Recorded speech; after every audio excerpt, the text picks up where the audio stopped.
One of the things that happened earlier is that as the rounds were going, we compiled all the legacy information, and we'll talk about that more later after the match between Wes Murphy and Matt Landstrom ends. But there's some really interesting things going on. Stoneblade decks, for example, the most popular deck in Legacy right now. Huh. Wow. Jason and Stoneforge Mystics in all formats. But in the meantime, here we go. The finals of the Star City Games Open here at the Invitational Weekend in Indianapolis. I'm Gavin Verhey with Adrian Sullivan. Hello. Winner of this match takes down the Open Series that's being run kind of in the background of the Invitational, but no less an important event. Still the same amount of money on the line as a normal Open Series. Still all the qualifications on the line. And all those Open Series points, too. On one hand, you have Matt Landstrom, kind of the vampire himself. If you look at his top 8 picture from yesterday, he actually put blood on his face. Or, I mean, you know, a mockery of blood, fake blood on his face. I thought it was real. That is how much he is a vampire. He is a crazy, crazy vampire, man. He knows how to play this archetype. He's had a lot of success with it. Won an Open in Indianapolis just about 4 or 5 months ago with vampires, and is back at it again. On your left, Wes Murphy playing the deck of the format, the Cobblade deck, and it leads off with a turn 1 preordained. I think he mulliganed as well. But turned out okay. Turn 1 preordained, found Stoneforge Mystic on top. On the other side of the table, turn 1 play. It's a Pulse Tracker for Matt Landstrom. So Pulse Tracker down for Matt Landstrom. Wes Murphy's going to go for that Stoneforge Mystic, I'm pretty sure. Turn 2, Unhinged Plane, Stoneforge Mystic. And going to go find Batterskull. Second card from the bottom, just instantly snaps it into his hand. This has been a very Plains top 8. We saw that in the last round as well, right? Oh, no, that was actually a different moment. That was a different moment. I just remember seeing a different earlier with, with the basics. He had the Cobblade player in the last round had the unglued basic lands, yeah. Okay, so Matt Landstrom looking for a second turn play here that's going to be relevant. Well, I see a Bloodghast in his hand. We'll see if that's what he goes for. I think he's going to dismember that Stoneblade. Yeah, I would definitely... Stoneforge Mystic. I would definitely kill the Mystic here if you can. Though, I think the way Matt's been playing his games out, and he set up his deck perfectly, is he has these Manic Vandals main decks that look rather unassuming. It's like, well, it doesn't work so well against Batterskull with Mystic around. But in reality, what he does is he just always kills their Mystic, and then they have to wait till turn 5 to cast their Batterskull. They have to play because they're under pressure, and Matt can just play a Manic Vandal and kill it off. So, works out nicely for Matt Landstrom. That is a Singleton Dismember in his main deck. Huh. He's had that one quite a bit today. So preordained for Wes Murphy, followed by a Squadron Hawk. Finding 3 more Hawks, bringing Wes up to a full boat of 7 cards. And that'll provide some blocking against that Pulse Tracker. We'll see if Matt has any kind of answer for the Hawk. Otherwise, that Pulse Tracker is probably going to get eaten up. We saw Matt attack his Pulse Tracker into a Squadron Hawk last game, and his opponent just didn't block, so I wouldn't be surprised if Matt tried doing that again and seeing if maybe Wes won't block. Now, if I were Wes, I would definitely block. But, okay, Gatekeeper takes down the Squadron Hawk. So, in for another 2. Matt gets in 2 more points. Wes drops down to 16. Still at a pretty life total, though. Or gets beat down deck, he's going into turn 4 at 16 life. He's probably pretty happy about that. And he can play 2 more Hawks this turn, start getting the job done. And he knows Matt doesn't have main deck Arc Trail anymore. Yeah, now these players both have access to each other's lists. Yep. So just plays a Squadron Hawk. So he's got 1 Hawk. See if he can block that Pulse Tracker. It's possible you could hear in the background the beginning of the first draft open. And thing to remember, we don't just have the Invitational here or the Open Series events, but we have draft opens too, where there's still more money and prizes given away. And Matt crashes in for 4 with the Tracker and the Gatekeeper, and Squadron Hawk instantly blocks up Pulse Tracker. Yeah, it's awesome. If you don't like Legacy, if you don't, if you don't want to just sit around and watch your friends play Legacy, you can come and draft. Yeah. And win a bunch of money, win a qualification to the Invitational. Vampire Lacerator and Bloodghast added by Matt Landstrom. Yep, so Matt's keeping up his pressure. 2 more Hawks come down for Wes Murphy, though. If you want to come to the Invitational, too, another great way to do it is Invitational qualifiers. Win one at your local store, qualify for the StarCityGames.com and Invitational. You can find a full list at StarCityGames.com/IQ. Go ahead. I was going to say, in the meantime, Matt takes one from his Vampire Lacerator and then casts a Philosopher Highborn. Highborn to make the damage still hit even after the block. We see a double block on Gatekeeper. and he'll happily drain him for 2 points. There's 6 damage to Wes Murphy between the drain and the damage. Now, you know, we did see that there were players playing in the Invitational this weekend. What did they do? They came and they won a draft open. So if you are one of those fledgling John Beckers out there and you think you can crush everyone in a draft, come, show us, and then get invited to the Invitational to play for, you know, part of $50,000. So let's see. So Wes Murphy's sitting at 7, plays Batterskull out with a Germ on it, and we'll see if Matt Landstrom has an answer for that Germ token. Does he have 4 Doomblades in his deck? He has another Dismember. Okay, I guess that we might have seen... Oh, I see. He's got 3 Dismember main now. I was looking earlier at his Louisville list, where he only had 1 Dismember in that list. Okay. Now he has 3 Dismember in his deck. Yeah, I was going to say, I think Dismember is an awesome card in this Vampires deck. This just seems to do everything Vampires deck wants to do. I mean, you can kill Stoneforge Mystic for 1 mana, play another 1-drop on turn 2. You can deal with Batterskull. All kinds of great stuff. In the meantime, between games 1 and 2, we're going to give away a full year. That's 12 months of Star City Games Premium. The way this works, if you haven't been following along, we ask a question on Twitter, put the hashtag SCG Premium in your tweet, and we will choose one person who answers the question correctly, and that person will win 12 months of free premium awarded to you pretty soon. You can start reading some of the best articles, best Magic content, best video content out there on the internet for anywhere about Magic the Gathering. And Adrian Sullivan has a question for you. Yeah. So for those of you who have been following the invitational coverage, yesterday we had a player who was well-renowned for playing mono red. He was undefeated in the legacy portion, but he did not play mono red. What archetype did this famous mono red player play in legacy to an undefeated 4-0 record in legacy? It's a great question. And if you know the answer, put a tweet out with the hashtag SCG Premium. Doesn't have to be at SCG Live. It can if you want. But most importantly, just have the hashtag SCG Premium. Answer the question, what archetype was that famous mono red player playing that carried him to a 4-0 finish in the legacy portion? In the meantime, heading into a game 2 here, Matt Landstrom takes quick game 1. Will Indianapolis be his city? Can he take 2 in a row from Indianapolis? We're gonna find out. He's in pretty good position. He's been sideboarding and still looking at a sideboard. It's interesting because you can always kind of tell who's really thinking about their sideboard slots. Matt has obviously got to the finals, played a lot of Cobblade on his way here, beat 2 Cobblades so far in the top 8, and he's still thinking about how he should be sideboarding. And I kind of like seeing that. To me, that's a sign of actively sideboarding as opposed to, okay, well, I've got these cards to bring in, these cards to take out, you know, minus 3 of these, plus 3 of those cards. Instead, you're actively thinking as you're sideboarding, wondering what you should do in every iteration, what you should do against a specific opponent, and I like seeing that. I'm a big fan of people changing up their sideboarding based on what their opponent's doing with specific cards are in their opponent's deck. Well, that's one of the things that Brian Kowal has talked about when he talks about Magic deck building and play theory, is that you shouldn't be married to the idea of a sideboard plan. So if your friend is like, here's this deck, here's the sideboard plan, well, that sideboard plan might be a good baseline, but let's pretend that you're playing against somebody and what they do is they have a slightly different approach to how they handle a matchup. You have to sideboard for the player, not for the deck. The deck gives you a good framework, but let's pretend that they play really aggressively. Like some players play Cobblade really aggressively. Edgar Flores, for example, is a very aggressive Cobblade player. It's a very different thing to play against him than to play against someone that is much more reserved and controlling in the way that they play the deck. And your sideboarding should reflect that. Yeah, exactly. For example, if they're playing really aggressively, your Spell Pierces are going to be way better because they're going to be tapping out all the time. You know, we've seen Edgar just tap out on turn 4 for Jace, straight to open mana. And you don't want to sideboard out Mana Link, you don't want to sideboard out Spell Pierce if your opponent is, you know, playing Jace right into your mana. But if they're really conservative, maybe you don't want to keep your Mana Leaks in if you're on the draw or something. In the meantime, the game has started. Matt Landstrom, no 1-drop. That 1-drop seems to be so crucial. He just plays a tap to Lava Cloud Reaches instead, and Wes Murphy has the turn 2 Mystic. So Matt, maybe after the start he wanted to see this game. We'll see if he can kill that Mystic. I'm sure he can. He's got a Bolt sitting there.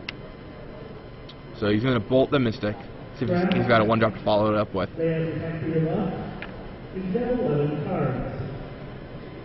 And Ooh, mental misstep on the lightning bolt. Wow, very nice. So Matt Landstrom goes for a bolt on the Mystic, and Wes Murphy mental missteps it. Ouch. That is a big deal. Now, I think Matt has another bolt he can spend if he wants to, but I'm sure he was, like, even if you set in your opponent's sideboard, I think you still just don't expect it, because, I mean, it makes sense for this matchup. Like, it's for the Vampires matchup. I would love to see, you know, inside Matt's head right now and wonder what he's thinking. Yeah. Like, he's at pause now. Like, what's going on in there? Yeah. I mean, that probably hasn't happened to him all day long. You know, during the entire tournament. I doubt he's had to deal with mental misstep on his lightning bolt. So instead, Matt is at a loss now. Never mind, not anymore. Uh-oh, Viserys here. That means the Batterskull is coming down. That is a huge play for Wes Murphy. That mental misstep is absolutely game-changing. We've seen a lot of mental misstep in Legacy, but in this format, in Standard, it's turning out to be an okay sideboard card as well. We've seen it against the Splinter Twin decks. Absolutely. And now we see it against the Vampires deck, where it seems well poised to make a big difference. It certainly has for Wes. You tap out on turn 2 for your Mystic, and when they try and kill it, you just show them the misstep. And Matt is forced to pass the turn.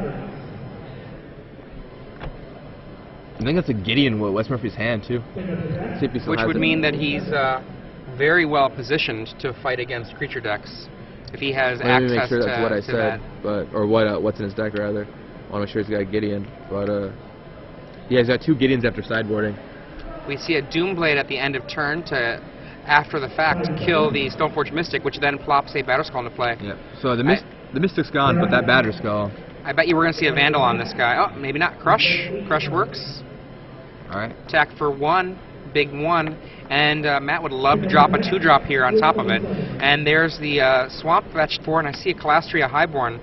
So he does, he might play something else, because he does have the potential for other 2-drops, but he has at least a Highborn in his hand. Bloodghast would be better. There's a Bloodghast. I think Matt has 2 Highborns in his hand, actually. I saw him skitter past 2 of those as he was flicking through the cards in his hand. Don't be fooled by that germ. It's not in play. Alright, so there's the Jace. Little Jace. Gonna pick up West a card, probably. Or maybe you can go +2 here, make sure it survives another turn. I don't mind it necessarily dying. I mean, it depends. I prefer to +2 it. But, like, attacking the Little Jace does mean that, you know, you're gaining a little bit of life, and all you need is a little bit of life here and there to get to your Batterskull. I mean, just getting 2 cards at this Actually, point. he already has the Batterskull. Getting to Sun Titan or Gideon or whatever that is. I mean, he probably have another Batterskull in his deck, though. Let's see if he has another one. Yeah, he's got 2 Batterskulls in his main deck, actually. Is that a Condemn? Yeah, alternate Art Condemn? That's full Art Condemn, yeah. I like +2ing Jace there, because the worst case, Matt plays a land, attacks Jace with all of his creatures, and so he basically got Time Walk to do all that. And then, if he doesn't do that, you pick up 2 cards off the Jace. I think he has another Condemn in his hand, too. But with the Condemn, it's a different story. Looks like Matt just attacked West, yeah. There's Bloodghast. So he's not even going to go for that Jace. Okay, so he drains him, or not drains him, Viscera Sears him immediately, because he's got a land. Yep. Now that is something, you know, despite how much we've seen this Vampires deck play, we haven't seen the Viscera Sear Bloodghast interaction for a long time, since last year on camera, but we finally see it here. A lot of players have been cutting down on Viscera Sears. And by a lot of players, I really just mean Matt Landstrom, because he plays Vampires and does it well in our tournaments. So he plays the land, brings the Bloodghast back. I'm really surprised that he didn't try and kill that Jace this turn. Like, West draws again. You can't afford for West to go over the top of him. See what happens. So there's calling it. So, I mean, West could have condemned that Bloodghast too. Kind of surprised that didn't happen.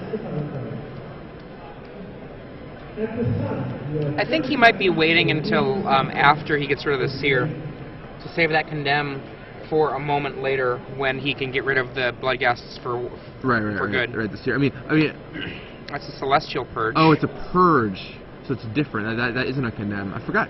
Full Art Celestial Purge, huh? I didn't even realize that existed. A late player rewards promo. Rest in peace, player rewards. I like my card. Okay, that's a much different story. So he's going to sacrifice it to scry 1. And what I was going to say is if he attacks Jace, you can condemn the Bloodghast. But, I mean, he attacked Wes Murphy instead. last turn. In the meantime, Matt has 2 blood gas building up. Clear off those table numbers. Once again, if you are seated at Now it's a matter of table numbers, where he's going to attack. please clear that area. That is where the draft open will be building. Okay, so there's a normal condemn, not a full art one. Condemns one the blood gas. I think that's what the Celestial Purge on Viserys here is indicative of. Yeah. That play indicates to me that he's got to condemn for blood gas. You still have to attack, but... Is Matt thinking about bolting his own blood gas here? He very well might be. Or is it at least trying to bluff it? One of the two. Taps the land. Nope, and he does it. Bolts blood gas. You don't see a play like that very often, but he wants to make sure that blood gas doesn't go to the bottom of his deck so he can pull it back out with a land. There's the Highborn. And West down to 12 life. And that blood gas in the graveyard is going to be specifically valuable because of that Highborn. Being able to drain him with blood gas is such a powerful combination. Absolutely. Now it looks like West drew a spell skite there, giving him a good blocker. One that won't kill blood gas if it blocks. Squadron Hawk.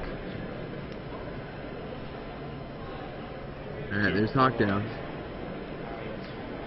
White Hawk down, as it were. And, let's see. Find some Hawks. Ubiquitous play we've seen a lot of for basically the entire year of the Star City Open Circuit. We've seen Squadron Hawks from the very beginning. We saw Brian Kibler playing them in San Jose way earlier this year in his Chicago deck, and it's just evolved from there. Spellskite down for Wes Murphy. So Wes Murphy's board, Squadron Hawk, Spellskite versus Matt Landstrom's board, Colostra, Highborn, Bloodghast. He has also has Bloodghast in the graveyard and Lava Claw Reaches, which can come out to play. 2 mana. Another Highborn. Ooh. So he can attack with that Bloodghast and the Highborn and double drain potentially. So Spellskite jumps in front of 1 Bloodghast, double Hawk on the Highborn, and the Hawk and Highborn trade drains him for 4 life. 8 to 23. Wes Murphy sitting at 8 life. Matt Landstrom is 8 life points away from being a repeat Indianapolis champion. Let's see. A 7th land for Wes Murphy. Alright, Wes Murphy's got 7 lands. I see he has got another land in his hands. Not what he's looking for right now. He needs action. He does have a Celestial Colonnade times 2 to be able to set up defense. It always kind of feels bad to pass the turn with Colonnade as your blocker because it feels like you're not doing anything, but in reality you're just stopping your opponent from doing anything with your land, which is pretty insane. The fact that your land that fixes your mana can also just stop your opponent from attacking sometimes. Oh, I see a sword. Okay. He casts a Squadron Hawk. So, goes hawking. The last card is a sword. He says go. Okay. Leaves himself with enough mana to activate that Colonnade. Yep. 3 Hawks? 2. Alright. And he's double checking to make sure he got all of his Hawks. Brings back Bloodghast with that land, and Bloodghast have haste now. Yep. A lot of people forget when you are under 10 life, Bloodghast has haste. You are bloodied, as it were. Yes, and he cracks some Marsh Flats, pays 5, makes a Colonnade creature. That'll... wow. Matt's last card, go for the throw on Celestial Colonnade. So Colonnade down, and now some blocking has to happen.